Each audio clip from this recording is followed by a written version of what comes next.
हैं। और जहाँ खोदो, अभी खोदो इंडिया अभियान उन लोग चालू किए थे। हम चैलेंज करते हैं कि जितनी भी मंदिर है उनको खोद दो, नीचे में बुद्ध ही मिलेंगे, दूसरा कुछ नहीं मिलेंगे। और आप बहुजन मीडिया को, सोशल मीडिया के साथियों को हम धन्यवाद देते हैं कि जो मेन स्ट्रीम मीडिया सोचती है कि मेरे बगैर आंदोलन नहीं हो सकता है, अब आपकी कोई ज़रूरत नहीं है। हमारे पास सोशल मीडिया, बहुजन मीडिया की ताकत है। हम लड़ाई लड़ के दिखाएंगे और जीत के दिखाएंगे। ये घोटाला वो उसकी जांच नहीं, ये घोटाला कौन बाहर लेकर के आया, इसकी ये जांच करवाते हैं। ये नए तरह का जांच यहाँ चल रहा है। ये तो बुद्ध के रास्ते पे शांति तरीके से लड़ाई लड़ रहे हैं, तो इसका मतलब ये नहीं समझना चाहिए कि ये कमज़ोर हैं। दुनिया में आज सबसे ज़्यादा बौद्धों की ताकत है। जितना विकसित राष्ट्र है वो सब बौद्ध कंट्री है। यदि अंतर्राष्ट्रीय, राष्ट्रीय सब समर्थन इनके साथ में है, यदि ये सड़क पर उतरना चाहे तो लाखों लाख लोग आ सकते हैं।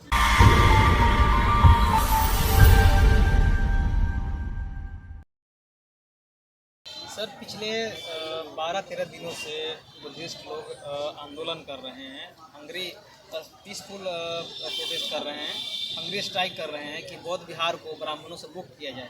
क्या कहेंगे इस विषय में? देखिए, पिछले 12-13 दिनों से तो ये हंगर स्ट्राइक पर है। जो भी भंते लोग, जो उपासक लोग, इतना कठिन उन्होंने प्रण लिया है, सभी को हम पहले तो सैल्यूट करते हैं। लेकिन ये लड़ाई अनाकारिक भंते के समय से चला रहा है। और जो BTMC एक्ट, जो BT एक्ट के नाम से लोग जानते हैं, ये ऑलरेडी कोई संसद ने नहीं बनाया, कोई विधानसभा ने नहीं बनाया। एक समझौता पत्र बनाया गया और उसको एक्ट का रूप दे दिया गया। जो एक्ट, BT एक्ट, जिसमें 4 हिंदू होंगे, 4 बौद्ध होंगे और जिला पदाधिकारी इसके पदेन अध्यक्ष होंगे। 9 मेंबरों का एक कमेटी बनाया गया। लेकिन जब भारत में जब संविधान लागू हो गया, सभी धर्मों को अपनी उसकी स्वतंत्रता दे दी गई, तो बौद्धों को स्वतंत्रता देने में कहाँ दिक्कत है? तो ये BT एक्ट जो है, ये बौद्धों के लिए काला कानून है। इस काले कानून को वापस सरकार ले और इसको तो ये भी इसको ख़त्म करके इसके जगह पर पूरा जो महाबोधि महाविहार है बौद्धों को हाथ में सौंपा जाए, इसकी लड़ाई है। और इसके ऑल इंडिया बुद्धिस्ट फोरम के लोगों ने इस लड़ाई को सभी बौद्ध संगठनों के साथ में मिल करके शुरू किया है। कोई ऑल इंडिया बुद्धिस्ट फोरम का कोई इंडिविजुअल लड़ाई नहीं है, ये तमाम बौद्ध उपासकों का एक लड़ाई है। तो इसीलिए सरकार से, खास करके आज नीतीश कुमार जी इस बिहार के मुख्यमंत्री हैं पिछले 20 साल से, उन्होंने बुद्ध धर्म के विकास के लिए बहुत सारा काम किया, लेकिन जो सबसे जरूरी काम करना था उस काम को उन्होंने नहीं किया। और वो भी मनुवादियों से, ब्राह्मणवादियों से जो उनको मिसगाइड करते हैं, उस मिसगाइड में फंसे हुए हैं। तो BTMC एक्ट को ख़त्म करके पूर्ण रूप से बौद्धों को हाथ में दिया जाए, इसकी लड़ाई है। 12 तारीख से लड़ाई लगातार ये लोग हंगर स्ट्राइक पर हैं।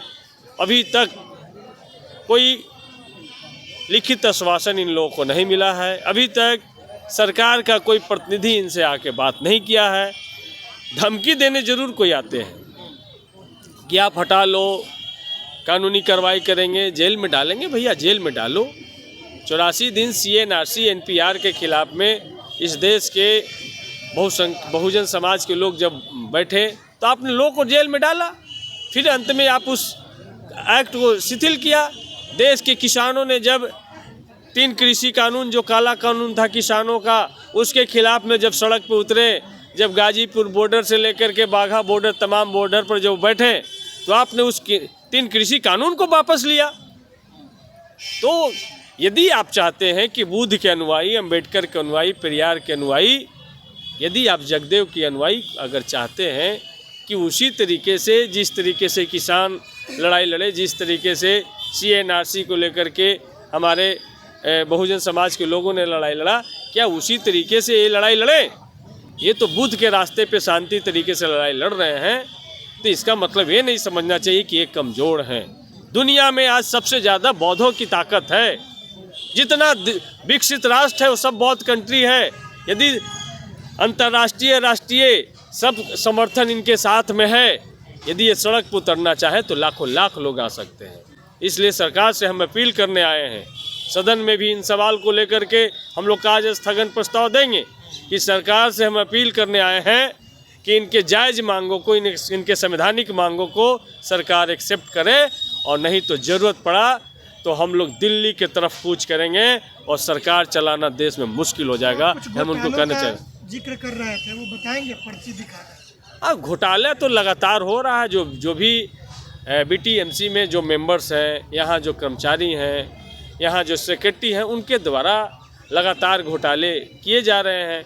हमने पिछले ही बार प्रेस कॉन्फ्रेंस करके उसकी कॉपी जिला पदाधिकारी को भी हमने दिया है कि किस तरीके से निविदा में किस तरीके से अपने चहेते ठेकेदार को निविदा दिया जाता है और बाकी से फर्जी कागज़ बनाया जाता है और फर्जी कागज़ पे निविदा दिया जाता है, जिसका हमने खुलासा किया है। सरकार उसकी जांच, DM जांच करवा रहे हैं। देखते हैं DM को भी कि जांच के बाद क्या कार्रवाई करते हैं कि नहीं, लेकिन वो जांच नहीं करवाते हैं। ये कागज़ किसने लेकर के आया, इसकी जांच करवाते हैं।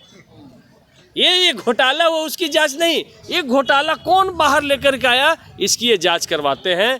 ये नए तरह का जांच यहाँ चल रहा है। अभी हमने कहा था कि BTMC के मेंबर अरविंद सिंह हैं जो चावल चुरा के ले जा रहे थे, जांच में साबित हो गया।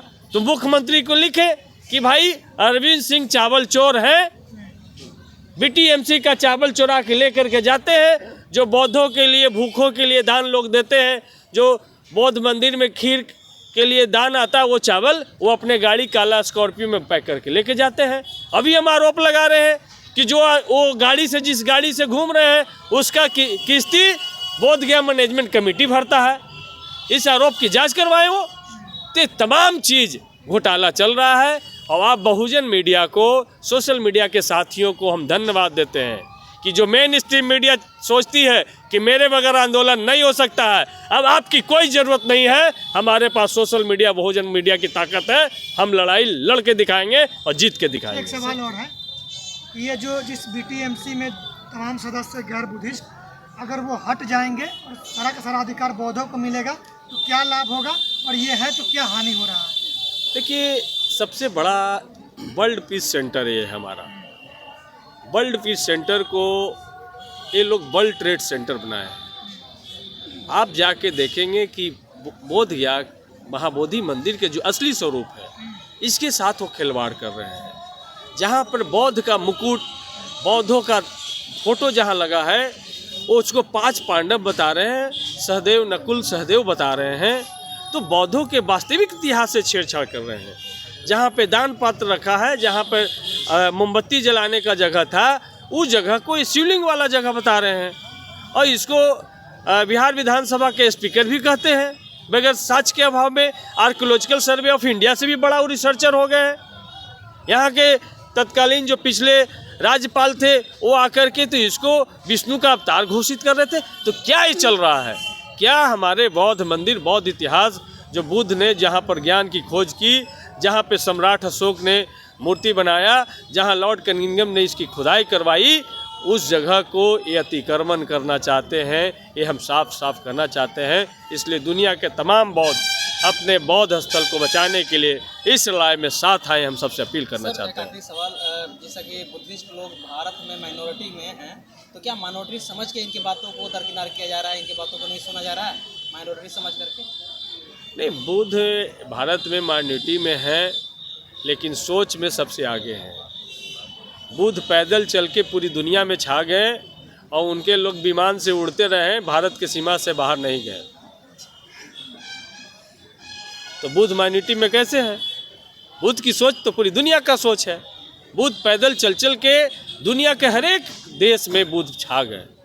बुद्ध इतना व्यापक विचार है, बुद्ध इतना समावेशी है कि सबको अपने अंदर समाहित करता है, सबको पीस, सबको करुणा, सबको दया का भाव सिखाता है। बुद्ध इतना बड़ा थॉट है तो इसलिए बुद्ध को जो लोग माइनॉरिटी में समझ रहे हैं, बुद्ध माइनॉरिटी में नहीं है। आज भी दुनिया के जितने भी ज्ञात मानव हुए उसमें से सबसे बुद्धिमान मानव का नाम गौतम बुद्ध है। भारत की पहचान गौतम बुद्ध है। प्रधानमंत्री भी जाके कहते हैं कि मैं बुद्ध के कंट्री से आया हूँ, ये उनको कहने को मजबूरी होती है। तो इसलिए माइनॉरिटी ना समझा जाए।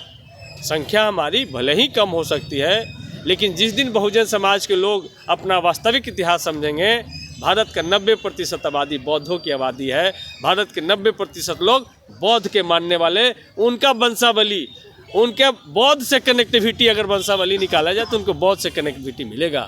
तो भारत का वास्तविक इतिहास गौतम बुद्ध का इतिहास है। और जहाँ खोदो, अभी खोदो इंडिया अभियान उन लोग चालू किए थे।